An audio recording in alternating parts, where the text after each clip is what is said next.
Well, hello again folks, and I hope you're still all in good form, hey. This video's a wee bit of a mishmash, as I'm still using up some of the odd bits and pieces of footage left over from last year, so you're sort of getting a 2-in-1 this time. The first half of the video, as you'll see, is rabbits. Now, I've shot over this field before, and the rabbits have really been hammering the outside edge of a field of freshly sown barley. So much so that the farmer asked me if I could reduce their numbers. So I decided to lie out in the field on my shooting mat a few hours before dark, facing into the breeze and looking towards a hedgerow that I've seen a good few rabbits at. The rifle that I'm using is a .22 FX Crown Mark 1 with a 500mm barrel. The scope is a Bushnell Elite Tactical 2-16 by 42, which I have a Tacticam 5.0 and FTS unit fitted to it to film through the scope. I'm also using the H&N 21 grain .218 slugs, travelling at about 900 feet per second, as that seems to be the maximum my gun can manage with the 500mm barrel. But they still seem to shoot quite accurately at that speed. The rangefinder that I have with me is an old Bushnell Scout 1000, and I have Strawlock Pro loaded onto my phone to help work out the clicks for the different ranges.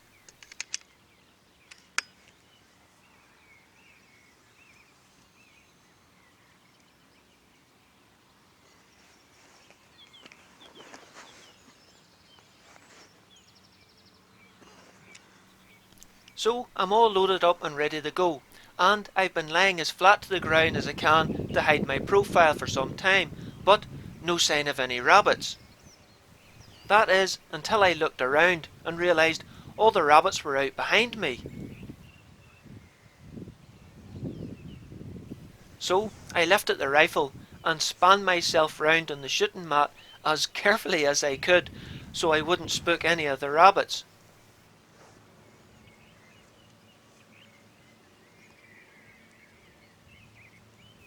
I ranged the nearest one and set the scope up for the shot.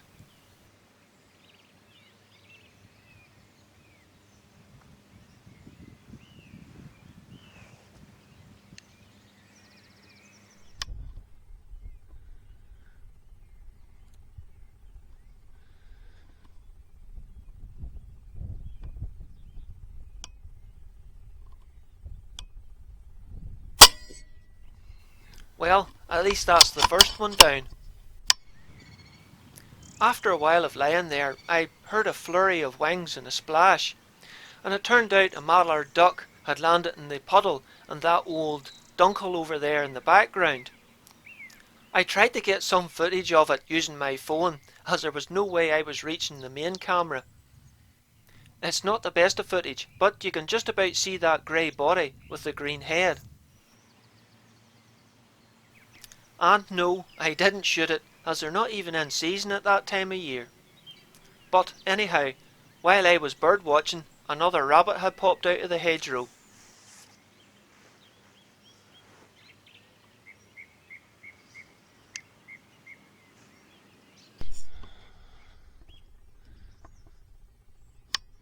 It was marginally closer than the last one, but it was concentrating so much on eating the young barley shoots, it was a bit of a problem trying to get it to sit with its head up.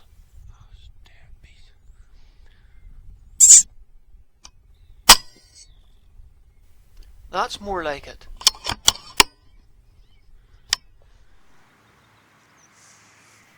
Now, it took a while before another rabbit appeared, and since I was laying so close to the ground, I found it difficult getting an accurate reading with the rangefinder. But as far as I remember, it was about 65 to 70 yards away.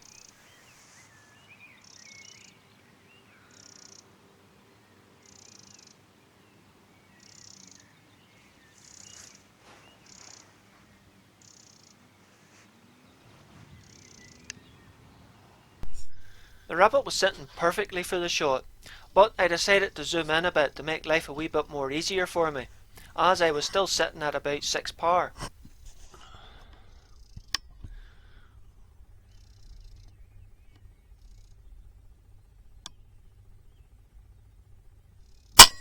At first I thought I'd missed the rabbit until I seen it struggling on the ground and realised the slug must have hit it low in the chest. Still a fatal shot, but I decided to give it a follow-up shot just in case it managed to get to the hedge and disappear.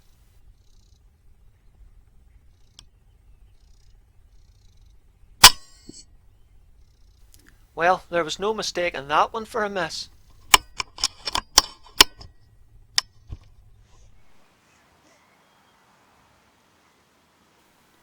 By the time the last rabbit of the evening popped out, the light was really starting to go, and I was still struggling to get an accurate reading with the rangefinder.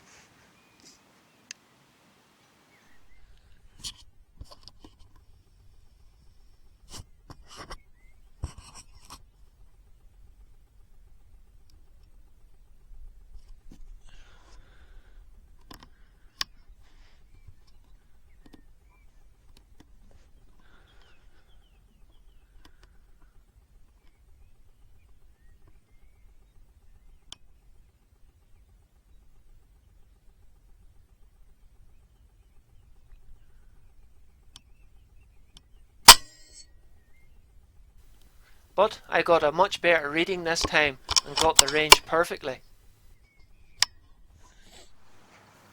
After that, I decided to call it quits, as the light was dropping too much for these longer range shots with my daytime setup. After this, I started bringing the powered MV007 night vision add-on, and you can see a couple of videos on my channel on that and how well I got on with it. Well, not a terribly big bag at the end of the evening, but every little counts with pest control. But don't go away, because the feral pigeons is next. Well, I'm sure plenty of you will recognise this place, as I've shot quite a few feral pigeons on it in the past. And I'm not long in the door this time until I spot 2 or 3 birds up on the back wall of the shed. So I made my way over to one of the steel uprights to lean on and steady my aim. Now, the back of the shed was quite dark and gloomy this evening, so I had to use the illuminated radical on the scope.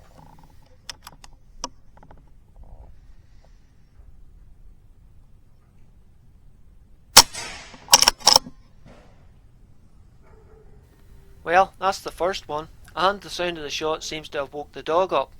But I had to wait till the second one settled again before I could get another shot.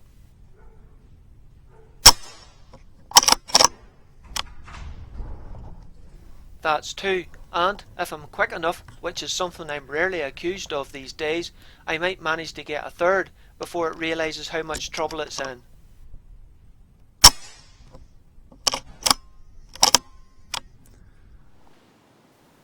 Well, that was a quick result, and I'm only in the door. Was that a flutter of wings I heard? Yep, there's a fourth one, but it's tucked itself down in behind some straw bales, so I'm going to have to look for a different position.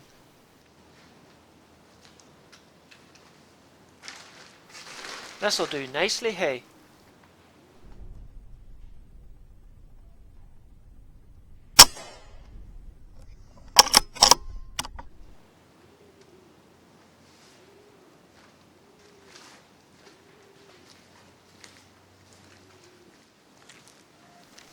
I know that last one's here somewhere. Ah, there it is. Okay, looks as if it's going to be a crawling match to get it out.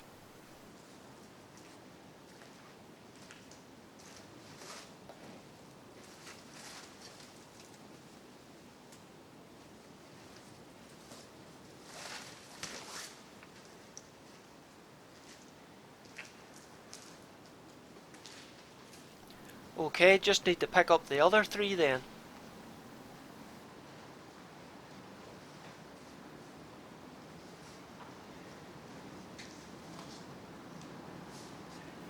Okay, I know my Maz is bad, but I'm pretty sure there should be another one. Ah, there it is over there.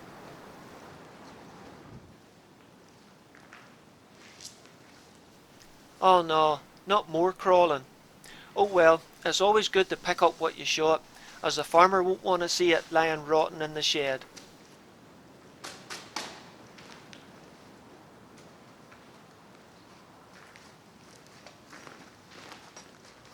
I'll set these here for now, and pick them up before I go, as the farmer likes them for his cats. And why, do you ask, do I have to shoot these birds? Well, they dung over everything. The machinery, the barley that goes into the animal feed. Sure, you could spend time and money putting a cover over it, but what was the point spending tens of thousands building a shed to store stuff in when you still have to put a cover over it?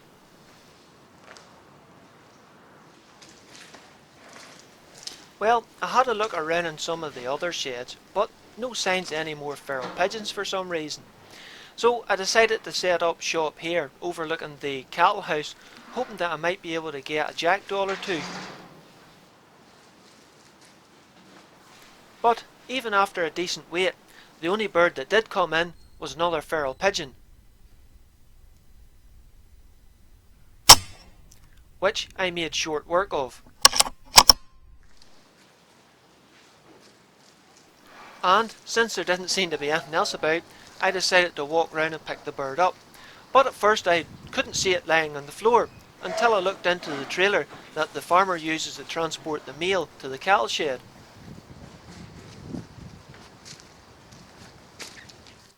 Well folks, that's the end of another one. I'm sorry the two videos were quite short, but I hoped by putting them together it would give you something worthwhile watching. Hopefully though, the next time I go up to these sheds, I'll get a better bag and hopefully better footage. But until then, take care and look after yourselves, hey.